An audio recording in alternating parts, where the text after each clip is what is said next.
Good morning everyone. सो आपका chapter है structure of atom.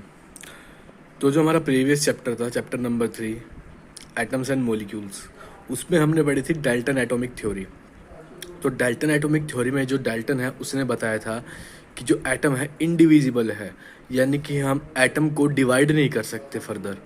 हम उसके अलग अलग हिस्से, अलग अलग पार्ट्स, उस अलग अलग सब पार्टिकल्स नहीं बना सकते। लेकिन हमने चैप्टर में आगे अगर हम पढ़े तो हम देखते हैं एक नया चीज़ निकल के आती है जिसका नाम है चार्ज। तो चार्ज क्या चीज़ है, उस चीज़ के बारे में हमने इस चैप्टर में पढ़ना है। एटम के सब एटॉमिक पार्टिकल्स कौन कौन से होते हैं, तो वो सब हमने पढ़ना है। तो जैसे कि डाल्टन ने बताया था कि जो एटम है वो इंडिविजिबल है, उसको फर्दर डिवाइड नहीं किया जा सकता। लेकिन जो ये इसकी डाल्टन एटॉमिक थ्योरी थी, ये रॉन्ग प्रूफ होती है, क्योंकि इन फ्यूचर आगे बहुत सारे इंडिविजिबल पार्टिकल पाए गए थे जो कि आइडेंटिफाई करे थे, जे थॉमसन ने करे थे और गोल्डस्टाइन ने किए थे। उन पार्टिकल्स का नाम क्या था? जो जे थॉमसन था उसने सब एटॉमिक पार्टिकल जो थे डिस्कवर किए थे, जिनको बोलते हैं इलेक्ट्रॉन। और जो गोल्ड आइंस्टाइन था उसने सब एटॉमिक पार्टिकल जो थे डेवलप किए थे, वो थे प्रोटॉन। तो इलेक्ट्रॉन जो होते हैं वो नेगेटिवली चार्ज होते हैं और जो प्रोटॉन होते हैं वो पॉजिटिवली चार्ज पार्टिकल्स होते हैं। उसके बाद स्ट्रक्चर ऑफ एटम, बहुत तरीके के साइंटिस्ट आए जिन्होंने स्ट्रक्चर ऑफ एटम दिए, डिफरेंट टाइप से उनको अलग अलग तरीके से जो था डिफाइन किया। तो सबसे पहले आए थे Thompson model of atom. Thompson model, J Thomson ने आके क्या बोला? जे थॉमसन ने आके बोला कि जो एटम है एक वाटरमेलन की जैसा है। जो एटम है एक वाटरमेलन के जैसा है, जिसके अंदर जो रेड पोर्शन होता है वो तो होता है पॉजिटिव स्फीयर यानी कि प्रोटॉन्स, और जो उसकी बीज होते हैं जो ब्लैक कलर के होते हैं उसको बोला जाता है इलेक्ट्रॉन।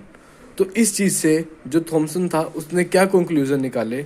उसने कंक्लूजन निकाले, an atom consist of positively charged sphere and electrons are embedded in it. कि जो एटम है वो टोटली पॉजिटिवली चार्ज है, लेकिन उसके अंदर इलेक्ट्रॉन्स हैं जो कि नेगेटिवली चार्ज पार्टिकल्स हैं।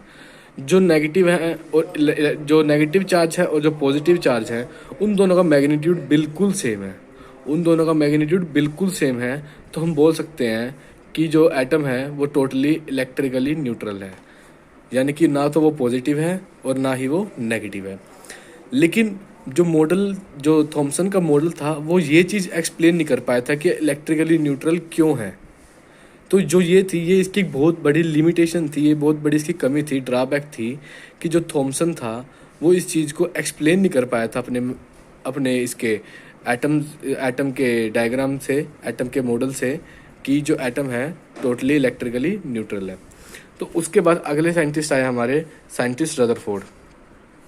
Rutherford model of atom, Rutherford model of atom ने, रदरफोर्ड ने क्या किया? एक फॉइल ली, गोल्ड फॉइल ली।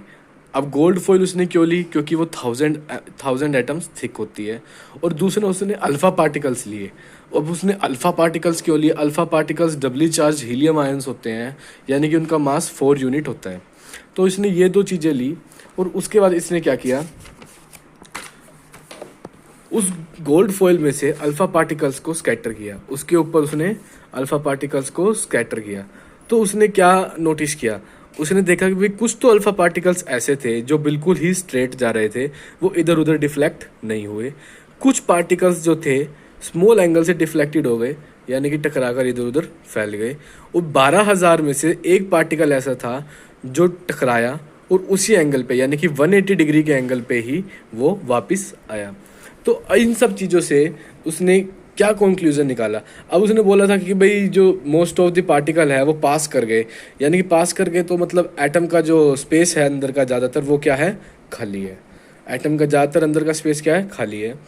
फिर उसने बोला कि कुछ एलिमेंट्स जो थे टकरा कर इधर उधर फैल गए, यानी कुछ चीज़ वहाँ थी जिनसे वो टकरा कर इधर उधर फैल गए। तो वो क्या चीज़ थी? वो थे इलेक्ट्रॉन। वो क्या चीज़ थी? वो थे इलेक्ट्रॉन। अब उसने देखा भी एक पार्टिकल ऐसा जो टकरा कर 180 डिग्री पर ही वापस आ गया है। जब उसने देखा 180 डिग्री पर ही वापस आ गया, तो इसका मतलब क्या है? इसका मतलब ये है कि वहाँ पर एक neutral electric positive charge particle पड़ा है, जो कि जिस चीज़ से वो टकरा कर वापस आ गया है, उस चीज़ का नाम पड़ा न्यूक्लियस। लेकिन रदरफोर्ड के थे कुछ ड्रॉबैक्स भी थे। तो रदरफोर्ड के ड्रॉबैक्स क्यों थे? वो एटम की स्टेबिलिटी को प्रूफ नहीं कर पाया था। जो एटम थे उसकी स्टेबिलिटी थी उसको रदरफोर्ड एक्सप्लेन नहीं कर पाया था। Thus, the revolving electron would lose energy and finally into the nucleus. If there were so, the atom should be highly unstable. तो अनस्टेबिलिटी थी एटम्स की, वो रदरफोर्ड प्रूफ नहीं कर पाया था। उसके बाद हमारे नेक्स्ट साइंटिस्ट आते हैं नील बोर। नील बोर ने आके क्या क्या अपने कंक्लूजन निकाले। नील बोर ने बोला जो एटम्स के इलेक्ट्रॉन हैं वो एक चीज़ पर एक डिस्क्रीट पाथ पर घूम रहे हैं, ठीक है, उसको हम बोलते हैं ऑर्बिट। क्या बोलते हैं? ऑर्बिट। जैसे अर्थ है सन के चारों तरफ एक ऑर्बिट में रिवॉल्व करती है, वैसे ही इलेक्ट्रॉन जो है एटम में न्यूक्लियस के चारों ओर एक डिस्क्रीट पाथ यानी कि ऑर्बिट पे रिवॉल्व करते हैं। और रिवॉल्व करते हुए जो इलेक्ट्रॉन्स हैं वो अपनी एनर्जी को रेडिएट नहीं करते हैं। इस तरीके का डायग्राम इन्होंने प्रोवाइड किया KLMN। इसमें वेरियस 4 शेल बनाए हैं।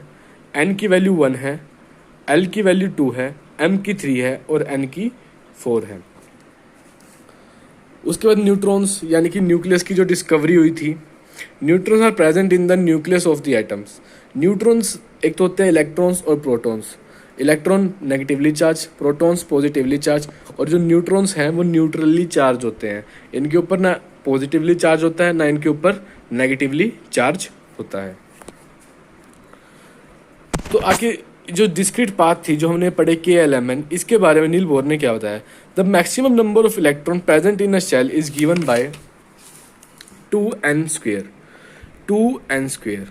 तो K में n की वैल्यू 1 थी तो 2 वैल्यू आ गई, L में 2 थी तो 8 वैल्यू आ गई, M में 3 थी तो 18 वैल्यू आ गई, और N में 4 थी तो 32 वैल्यू आ गई। लेकिन इसने बोला कि जो लास्ट शेल है यानी कि KLMN यानी कि N जो है, जो लास्ट शेल है, उसमें 8 से ज़्यादा इलेक्ट्रॉन नहीं आएंगे। उसमें 8 से ज़्यादा इलेक्ट्रॉन नहीं आएंगे। जब तक आपकी पहली शेल फिल नहीं हो जाती तब तक आप दूसरी शेल में नहीं जाएंगे। पहली शेल में कितने इलेक्ट्रॉन्स आएंगे? 2, दूसरी में 8, तीसरी में 18 और लास्ट में 32। लेकिन इसने बोला कि इलेक्ट्रॉन्स जो हैं आउटर मोस्ट ऑर्बिट में सिर्फ 8 ही रहेंगे। ये कुछ डायग्राम्स हैं जो इन्होंने बता रखे हैं। जैसे लिथियम है, लिथियम में एटॉमिक जो नंबर है 3 होता है, तो पहली शेल में 2 इलेक्ट्रॉन आ गए और उसके बाद दूसरी शेल में 1 इलेक्ट्रॉन आ गया। इसी तरीके से अगर हम बात करें ऑक्सीजन की, ऑक्सीजन में जो टोटल जो ऑक्सीजन का एटॉमिक नंबर होता है वो 8 होता है।